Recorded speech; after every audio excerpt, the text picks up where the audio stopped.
This video is sponsored by UnlockThatPhone.com. Unlock any phone, any carrier, worldwide. Visit UnlockThatPhone.com for more information. Hey everyone, Jared here, and with so many amazing new phones hitting the market, it's hard to decide which one is worth your hard-earned cash. Well, hopefully I can make this decision a little bit easier with my full review and opinion of the all-new Samsung Galaxy S5.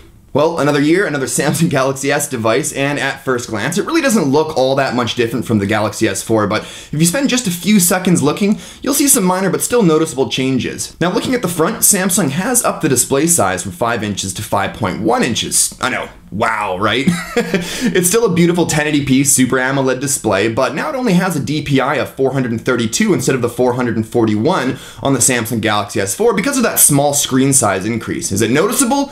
No.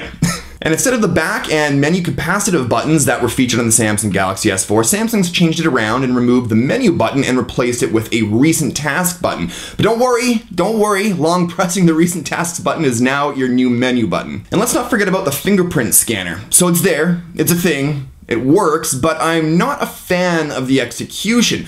And although I'm not a fan of the iPhone, I still think Apple's execution was much better in that you just tap it, whereas with the Galaxy S5, you swipe. And swiping is a pain in the ass and doesn't work fluidly and consistently enough, for myself at least personally, to ever use it after testing it out for a couple of days. Now the sides are still that fake plastic chrome, and all they've really done with that is change the look a tad. And we still have our IR blaster and 3.5mm port on the top, and on the bottom is the USB 3.0 port, which is new to the Samsung Galaxy S line of devices, previously only seen on the Galaxy Note 3. Now, I love the super fast transition speeds, but I find it to be a bit more of a pain in the ass to plug in for charging and data transfers. Now, the back is where things have really changed. First and foremost, the camera has been upgraded from 13 megapixels on the Galaxy S4 to 16 megapixels now on the Samsung Galaxy S5. More on the camera later. And underneath that is something that's been a bit of a controversial topic, the heart rate sensor. Some call it a gimmick, some call it an awesome addition. I personally will never use it. But as I always say, it's really more of a subjective topic. You either need, want, and will use it, or you won't. It's not like it's a major part of the phone, but I have tried it and it's pretty neat and it works pretty well. And if you are at all into fitness, then this phone's right up your alley. Like with the S Health app and Samsung's new Gear Fit smartwatch,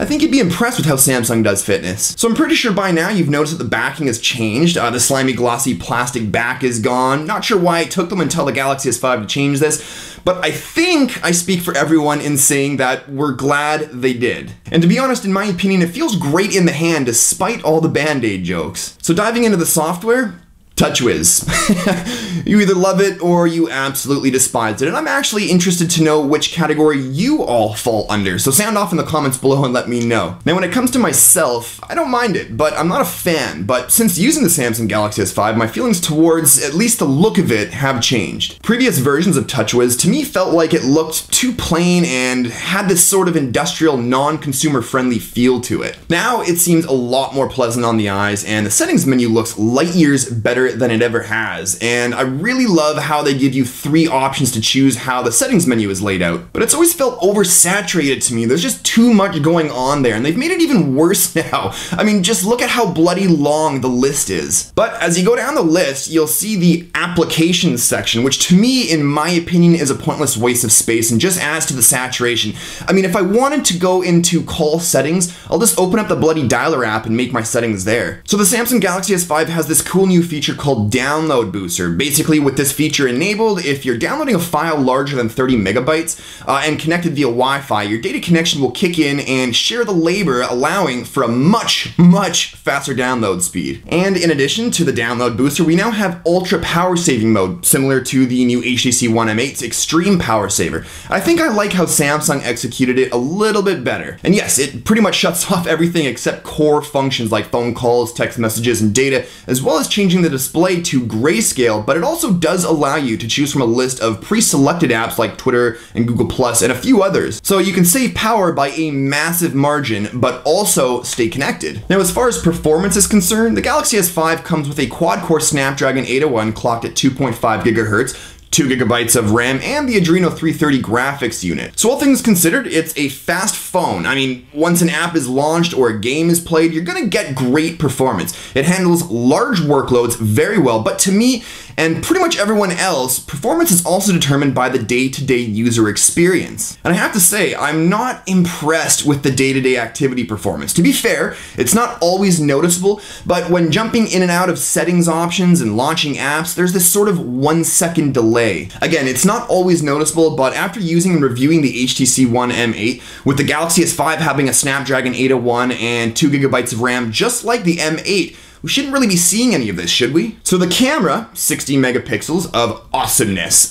Yes, there are devices that have recently been launched and also launching soon that have arguably, and in some cases factually, better cameras. But the Samsung Galaxy S5 camera is a great camera, no matter how you look at it. And just like TouchWiz, the camera app has been refreshed, and to be honest, it's quite a refreshing change, no pun intended. The autofocus is fast enough not to complain about, and the shutter speed is really damn quick too. But I can't help feeling like the HTC One M8 has a faster shutter speed, though that could just be my imagination. And of course, once you snap that pic, it's of a high enough resolution and sharp enough to do whatever you want with, and that's something that can't really be said of the HTC One M8. Now, the camera settings options have been much more cleanly laid out for us, and as a result, to me, it doesn't feel as saturated with options as the Galaxy S4 did. Picture and video stabilization, as well as the new selective focus feature, are all things that I love and actually use often.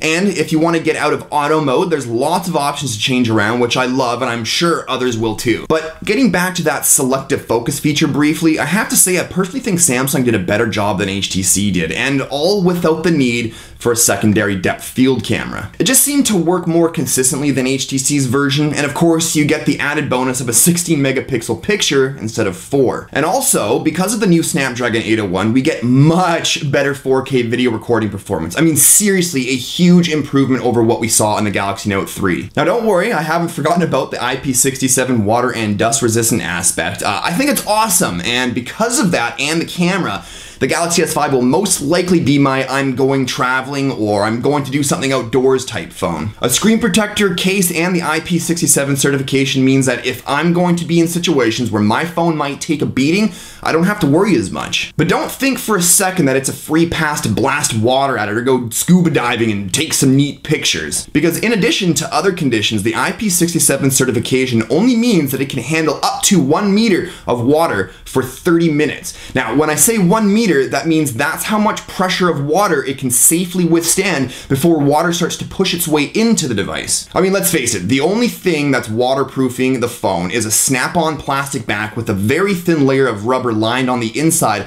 and a flimsy flap that covers the USB port. And finally, we arrive at the 2600 mAh battery. Now, I'm gonna be totally blunt here because I know at the time of this recording, the big competition is between the HTC One M8 and the Samsung Galaxy S5.